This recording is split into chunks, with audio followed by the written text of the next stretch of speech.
आज की इस वीडियो में हम देखेंगे कि हम रिएक्ट के अंदर अपना कंपोनेंट कैसे क्रिएट कर सकते हैं। लेकिन जैसे कि मैंने लास्ट वीडियो में बोला था कि सबसे पहले हम अपना कोड क्लीन करेंगे। ये जितनी भी हमारी एक्स्ट्रा फाइल्स हैं इन सब को हम डिलीट करेंगे और रिएक्ट ऐप अपना बिल्कुल स्क्रैच से स्टार्ट करेंगे। तो पहले मैं इसको एक बार रन कर लेता हूँ और आपको आउटपुट दिखा देता हूँ। यहाँ पे मैं लिखता हूँ, पहले मैं इस ऐप की लोकेशन के अंदर आता हूँ और अब मैं लिखता हूँ npm start।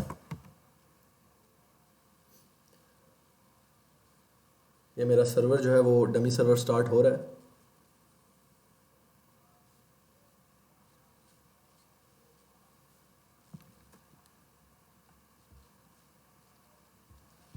तो ये अब आप देखें मेरा जो रिएक्ट ऐप है वो स्टार्ट हो चुका है।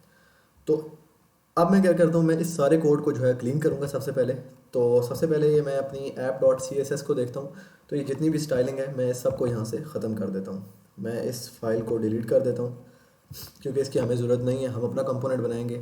इसके अलावा ये जो app.js है इसको हम रहने देते हैं क्योंकि इसके अंदर हम कुछ काम करेंगे।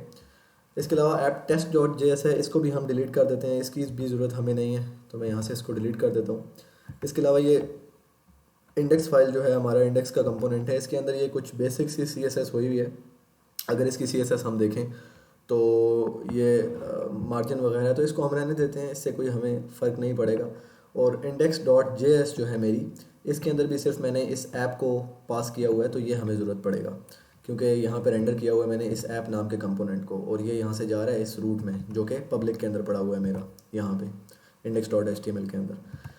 तो ये फाइल भी हमारी पड़ी रहे। इसके अलावा logo.svg जो है, जो लोगो है उसकी ज़रूरत हमें नहीं है, तो इसको मैं यहाँ से डिलीट कर देता हूँ। इसके अलावा रिपोर्ट भी हमें क्रिएट नहीं करनी, तो इस फाइल को भी मैं डिलीट कर देता हूँ और इसकी ज़रूरत भी नहीं है टेस्टिंग की फ़ाइल की। तो अब अगर हम src का फोल्डर देखें तो हमारे पास सिर्फ 3 फाइल्स जो हैं वो रह चुकी हैं। एक app.js जो कि हमारा पेरेंट कंपोनेंट है, उसके अलावा एक index.js जहाँ पे हम उस कंपोनेंट को पास कर रहे हैं, और उसके अलावा एक index.css। अगर आप इसको भी डिलीट करना चाहें तो कर सकते हैं। अब अगर मैं अपने कोड को दोबारा से जाकर देखूं तो ये मेरे पास कुछ एरर आ रहे हैं, तो इनको हम फिक्स कर लेते हैं। मैं सबसे पहले अपनी app.js के अंदर आता हूँ। तो ये सबसे पहली लाइन है, इसमें लिखा हुआ है import logo from logo.svg, क्योंकि अब लोगो जो फाइल थी पहले तो वो यहाँ पे थी, लेकिन मैंने उसको डिलीट कर दिया, तो मैं इस लाइन को यहाँ से हटा दूँगा। इसके बाद मैंने क्या किया हुआ यहाँ पे import app.css, तो उसको भी मैंने डिलीट कर दिया, तो मैं इस लाइन को भी रिमूव कर दूँगा। तो इसके अंदर अगर हम देखें तो ये इमेज सोर्स लोगो, तो ये भी हम अब हमारे पास नहीं है, तो मैं इसको भी यहाँ से हटा दूँगा।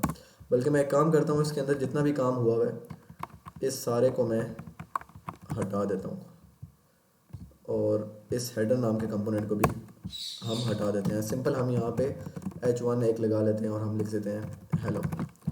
इसको मैं सेव कर देता हूँ। इसी तरह मैं अगर index.js के अंदर जाऊँ तो यहाँ पे मैं देखता हूँ कोई एरर मेरे पास ना हो।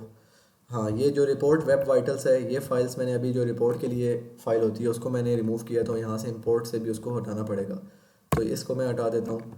और अब आई थिंक सारे एरर जो हैं वो रिमूव हो जाने चाहिए।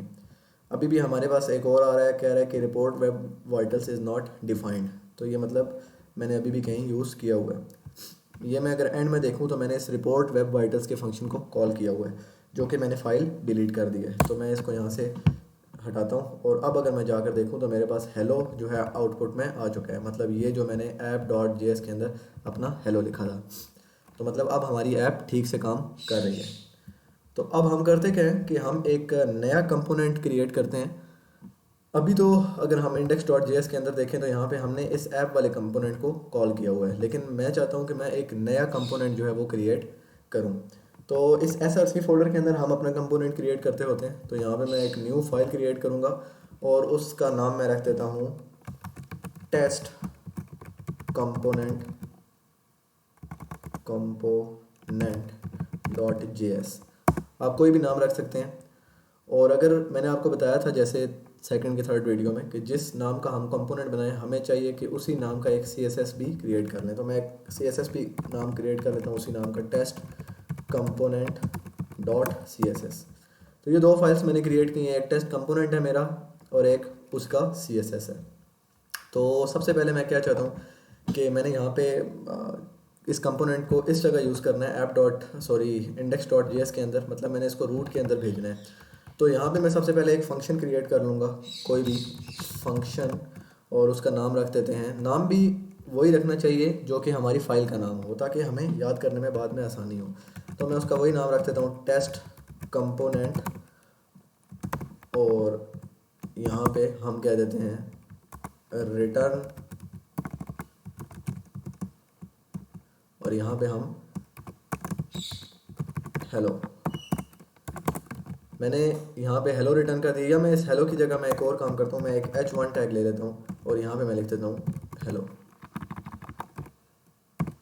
अच्छा, अब बेसिकली क्या हुआ, मैंने एक फंक्शन क्रिएट कर लिया टेस्ट कंपोनेंट के नाम का, जिसके अंदर मैंने एक h1 स्टेटमेंट जो है रिटर्न करवा लिया।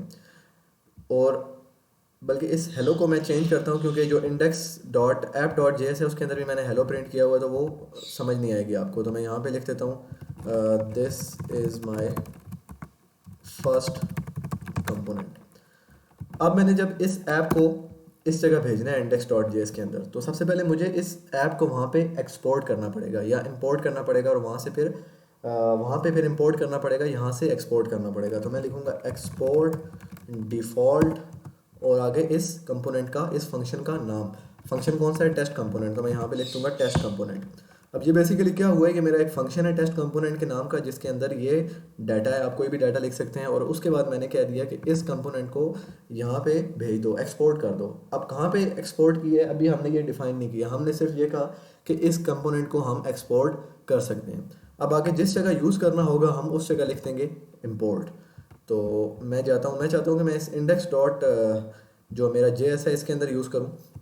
तो टॉप पे मैं आके लिखूँगा इंपोर्ट, और मेरे इंपोर्ट लिखने के बाद अपने कंपोनेंट का नाम लिखना है। मेरे कंपोनेंट का नाम क्या है?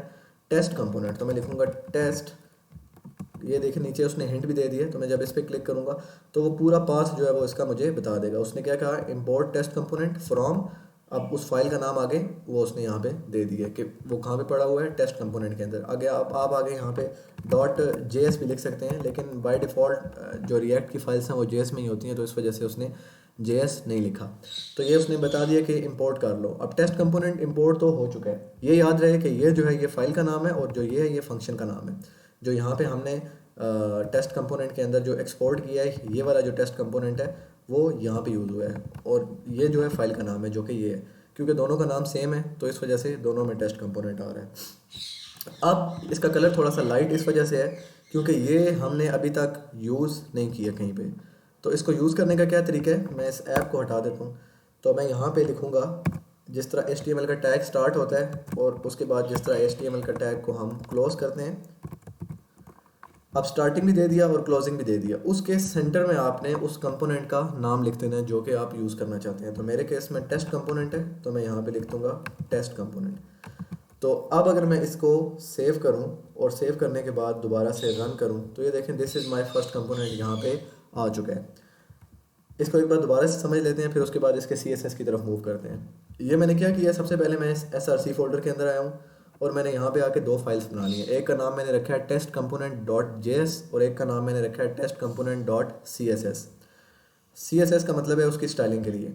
अब जेएस के अंदर मैंने क्या किया, एक फंक्शन बना लिया और उसका नाम मैंने रख दिया टेस्ट कंपोनेंट, और उसके अंदर मैंने रिटर्न कर दिया।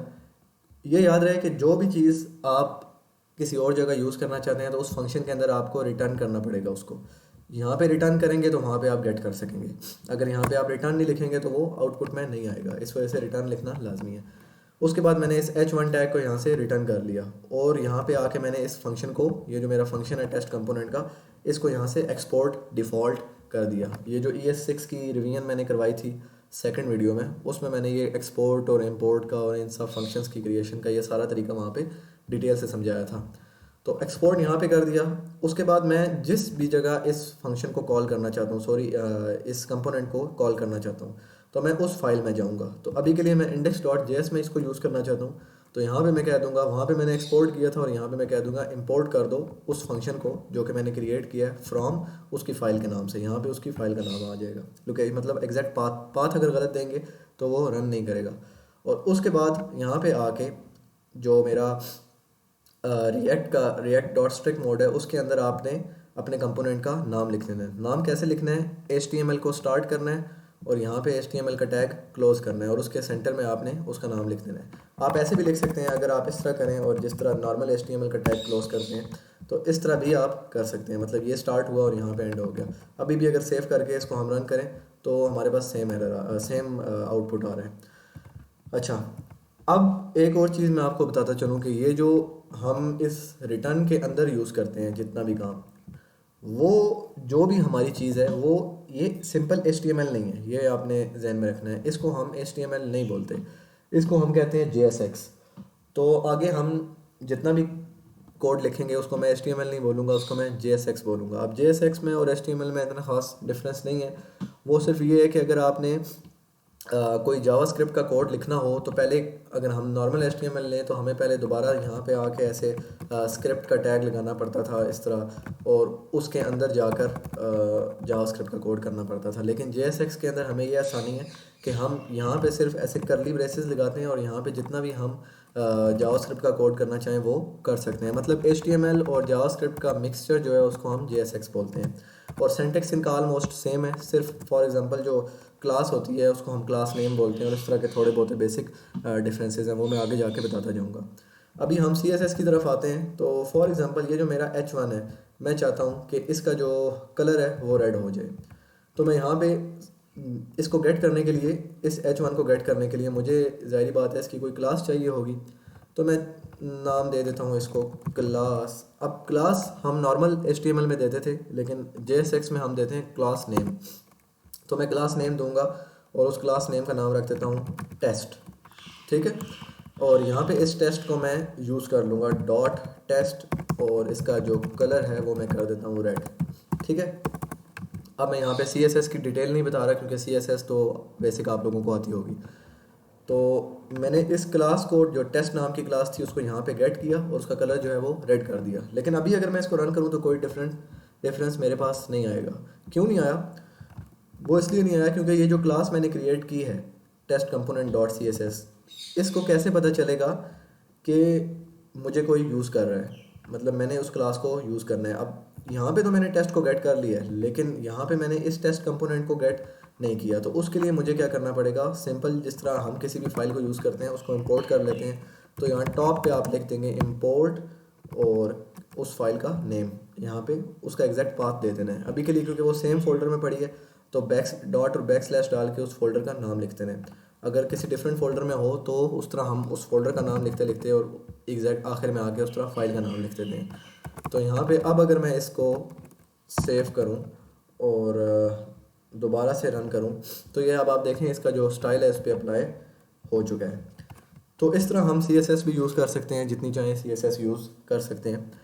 ये बस ख्याल रहे कि आपने यहाँ पे क्लास नहीं लिखना, क्लास नेम लिखना है। ये HTML में क्लास यूज़ होती है और JSX में क्लास नेम यूज़ होती है। और इसके अलावा जब आप अपने यहाँ पे कॉल करते हैं कंपोनेंट को, तो एक ख्याल रहे कि कंपोनेंट का जो नेम है वो कैपिटल लेटर से स्टार्ट करें, ताकि वो समझ जाए कि ये कंपोनेंट है और ये सिंपल HTML का टैग है। मतलब अगर हम यहाँ पे H1 का टैग लगाना चाहें, हाई लिखना चाहें, तो क्योंकि अब आप ये देखें कि H1 जो है वो हमारे पास स्मॉल में लिखा हुआ है, लेकिन जो कंपोनेंट का नाम है वो कैपिटल में लिखा हुआ है। तो ये इसी वजह से रिएक्ट को तब समझ आती है कि ये कंपोनेंट को कॉल कर रहा है अगर उसका नेम कैपिटल से हम स्टार्ट करें। तो आगे जाके हम देखेंगे कि हम मल्टीपल कंपोनेंट्स कैसे पास करते हैं एक ऐप के अंदर या एक फंक्शन के अंदर। तो ये सारी चीज़ें हम आगे जाके देखेंगे। इस वीडियो में हमने सिर्फ ये देखा है कि हम कैसे एक कंपोनेंट क्रिएट करते हैं, कैसे उसके साथ उसकी CSS को अटैच करते हैं और किस तरह उसको, जो हमारा पेरेंट कंपोनेंट है, वहाँ पे उसको यूज़ करते हैं।